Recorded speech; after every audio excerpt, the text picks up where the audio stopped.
De géographie consacrée aux aires urbaines, nous avons vu qu'un certain nombre de métropoles font ce que l'on appelle du marketing territorial.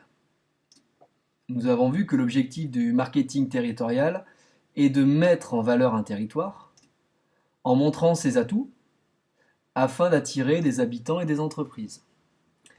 Alors on avait vu une vidéo sur la ville de Lyon, puisqu'on avait beaucoup travaillé sur l'aire urbaine de Lyon, et puis on a aussi travaillé sur la ville de Metz, dont la campagne de marketing territorial en 2010 avait beaucoup fait parler d'elle. Je vous avais donc demandé de travailler sur 2 affiches de marketing territorial réalisées par Metz Métropole et aussi sur un site internet, on verra lequel tout à l'heure.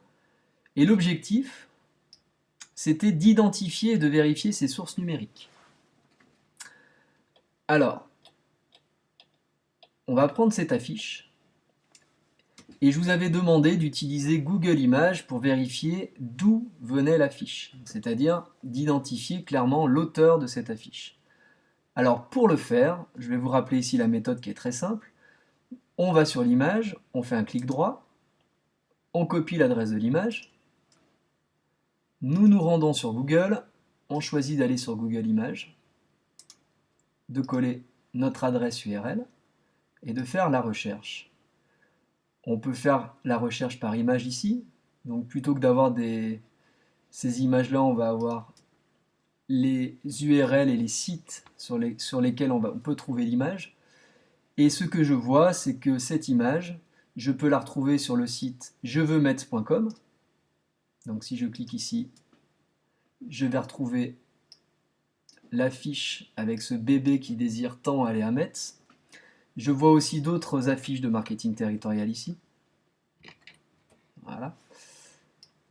Et vous avez sûrement remarqué que cette adresse du site jeveuxmetz.com correspond aussi au site que je vous avais demandé de décrypter.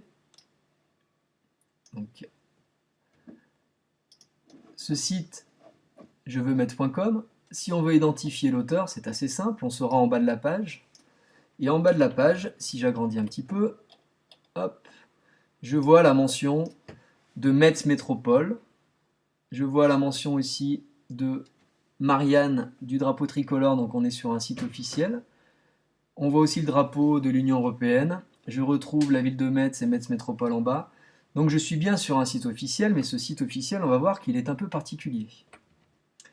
Alors, pour l'étude de jeveuxmetz.com, vous aviez à compléter un petit quiz. Pour que la vidéo ne soit pas trop longue, je ne vais pas vous en faire un corrigé intégral. On va juste se rendre sur ce site-là. Alors ce site jeveuxmetz.com se présente comme le site d'une entreprise qui s'appelle Soliatech Incorporated. On avait dès la page d'accueil un mot du président qui annonçait que... Et on commence à lire et puis finalement on voit une fenêtre pop-up qui va apparaître. Alors les fenêtres pop-up, ce sont les fenêtres qui surgissent sur l'écran. Et tout de suite, quand vous regardez, on a là une mention, ne cherchez pas, ils sont tous partis à Metz. Vous aussi changez de vie, installez-vous à Metz Métropole, une agglomération innovante et entreprenante. Donc vous voyez évidemment le discours très positif sur la ville de Metz. Et si je reprends ma lecture du petit mot du président, on voit en fait que Soliatech serait une entreprise qui est installée à New York, mais que finalement tout le personnel est parti et que le président n'a pas pu les retenir.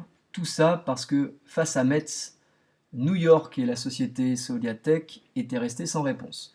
Donc Metz ici aurait complètement concurrencé New York, donc vous voyez le discours. Et en fait, tout ce site cherche à faire la promotion de la métropole de Metz, mais de façon décalée, de façon parodique. Alors il y avait plein de petits trucs pour mettre en avant Metz. On a vu les fenêtres pop-up. Là, vous avez un chat aussi. Hello, ça va, tu es arrivé sur Metz, nous dit Hervé.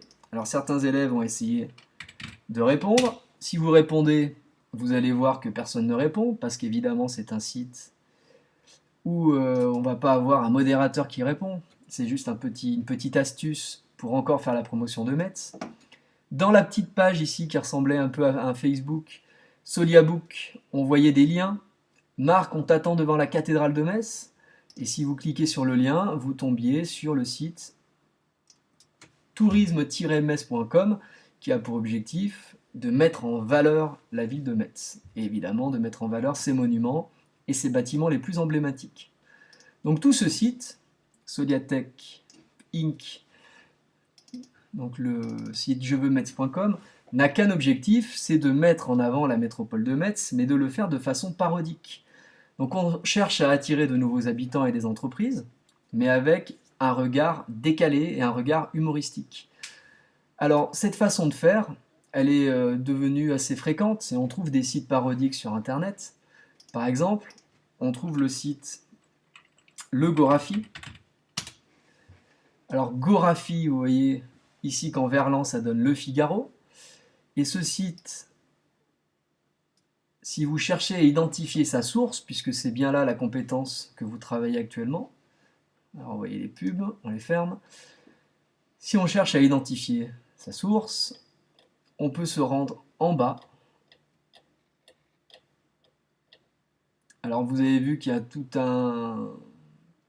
une liste d'articles qui sont à la fois sportifs, politiques, économiques, mais on va voir que la présentation de ces sujets, si on lit le « à propos », donc c'est l'équivalent du « qui sommes-nous » que je vous avais demandé de rechercher sur le site jeveuxmetz.com. Si je clique sur « à propos », ici, je vais avoir une mention très claire. On me dit que tous les articles relatés ici sont faux, jusqu'à preuve du contraire, et rédigés dans un but humoristique. Et on nous dit que l'utilisation de noms de personnalités et d'entreprises est ici à but purement satirique. Donc quand vous vérifiez une source numérique, en fait, vous savez où vous mettez les pieds, et c'est ce que l'on va continuer à faire avec la suite de ce cours en accompagnement personnalisé, puisque je vais évaluer cette fois cette compétence.